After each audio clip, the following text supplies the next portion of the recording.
साईं बाबा के उस भक्त के घर उस सुबह जो हुआ उसमें घर के सभी सदस्य व गांव वालों को भी हिलाकर रख दिया। दरअसल यहाँ साईं बाबा अपने भक्त के घर स्वयं आए खाना खाने। जो असली मामला था अगर आपने जान लिया तो आपके भी मुंह से अपने आप जय साईं राम निकलना शुरू हो जाएगा। भक्तों, तो चलिए जानते हैं आखिर क्या हुआ उस दिन। दोस्तों, साईं बाबा बड़े दयालु हैं। भक्तों की मन की पुकार सुनकर दौड़े चले आते हैं। साईं बाबा के चमत्कार के बारे में आपने तो कई बार सुना होगा, पर आज मैं साईं का जो चमत्कार आपको दिखाने जा रहा हूँ, यदि आप साईं को दिल से मानते हैं तो आज हम उनके चमत्कार आपको दिखा रहे हैं। एक बार सच्ची श्रद्धा के साथ कमेंट बॉक्स में ओम साईं राम जरूर लिखें। भक्तों, ये घटना है साईं बाबा के परम प्रिय भक्त की और कैसे बाबा ने उनके स्वप्न में आकर भक्त को दिया घर आने का आदेश। तो चलिए वीडियो शुरू करते हैं। भक्तों, सन 1917 में होली पूर्णिमा के दिन हेमांड पंत को एक स्वप्न हुआ। बाबा उन्हें एक सन्यासी के वेश में दिखे और उन्होंने हेमांड पंत को जगाकर कहा कि मैं आज दोपहर को तुम्हारे यहाँ भोजन करने आऊँगा। जागृत करना भी स्वप्न का एक भाग ही था, परंतु जब उनकी निद्रा सचमुच में खुल गई तो उन्हें ना तो बाबा और ना ही कोई अन्य सन्यासी दिखाई दिया। वे अपनी स्मृति दौड़ाने लगे और जब उन्होंने सन्यासी के प्रत्येक शब्द की स्मृति हो आई, वे बाबा के सानिध्य का लाभ गत 7 वर्षों से उठा रहे थे तथा उन्हीं का निरंतर ध्यान किया करते थे। परंतु कभी भी उन्होंने ये आशा नहीं की थी कि साईं बाबा भी कभी उनके घर पधार कर भोजन कर उन्हें कृतार्थ करेंगे। बाबा के शब्दों से हर्षित होते हुए वे अपनी पत्नी के पास गए और कहा, आज होली का दिन है, एक सन्यासी अतिथि भोजन के लिए हमारे यहाँ पधारेंगे, इसलिए भात थोड़ा अधिक बनाना। उनकी पत्नी ने अतिथि के संबंध में पूछताछ की।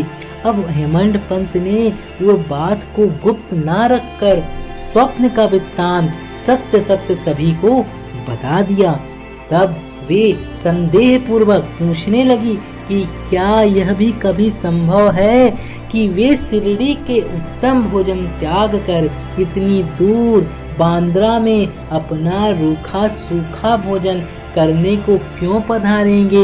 हेमंत पंत ने विश्वास दिलाया कि उनके लिए क्या असंभव है, हो सकता है वे स्वयं ना आए और कोई अन्य स्वरूप धारण कर यहाँ पधारे। इस कारण थोड़ा अधिक भात बनाने में हानि ही क्या है।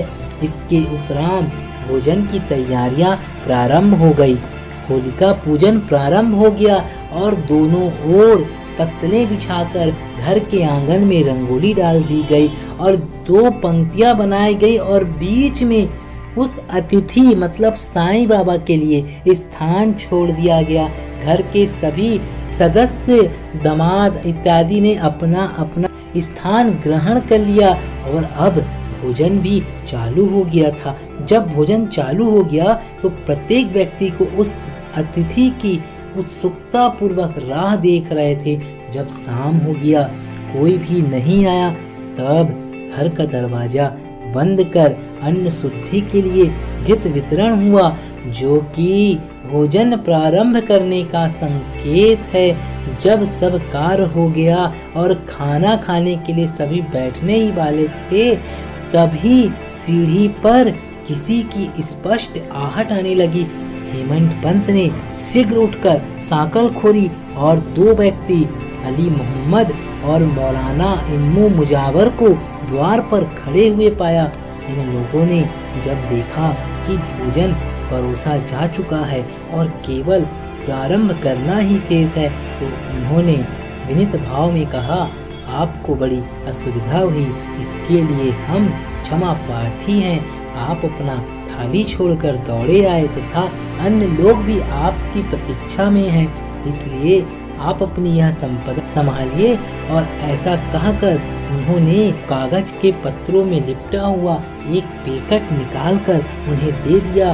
कागज के आवरण को ज्यों ही हेमंत पंत ने हटाया तो उनके बाबा का एक सुंदर बड़ा चित्र देखकर महान आश्चर्य हुआ और वे द्रवित हो गए। उनके आंखों से आंसुओं की धारा बहने लगी और पूरे शरीर में रोमांच हो आया। उनका मस्तक बाबा के श्री चरणों में झुक गया। वे सोचने लगे कि बाबा ने इस लीला के रूप में ही मुझे आशीर्वाद दिया है। यह मनोहर चित्र कहाँ से प्राप्त हुआ, ये सभी घटना हम अगले वीडियो में आप लोगों को बताएंगे। अब हेमंत पंत ने साईं बाबा की वह तस्वीर को खाने के स्थान पे जहाँ पर उन्होंने उसकी जगह छोड़ी थी रखी और नैवेद्य अर्पण करके सभी भक्तों ने बाबा के चमत्कार को माना और सभी ने भोजन प्रारंभ किया। तो क्या लगता है आपको, क्या बाबा ने अपने वचन पूर्ण नहीं किए? भक्तों, अगर साईं ने स्वप्न में कहा है कि वे आएंगे तो वे जरूर आएंगे और बाबा अपने भक्तों के सारे मनोकामना पूर्ण करते हैं। आप लोगों को यह वीडियो कैसा लगा हमें कमेंट करके जरूर बताइएगा। साथ ही अगर आप सभी चैनल पे नए हैं तो चैनल को सब्सक्राइब कीजिए, बेल आइकन को ऑन कर दीजिए। जय साईं राम।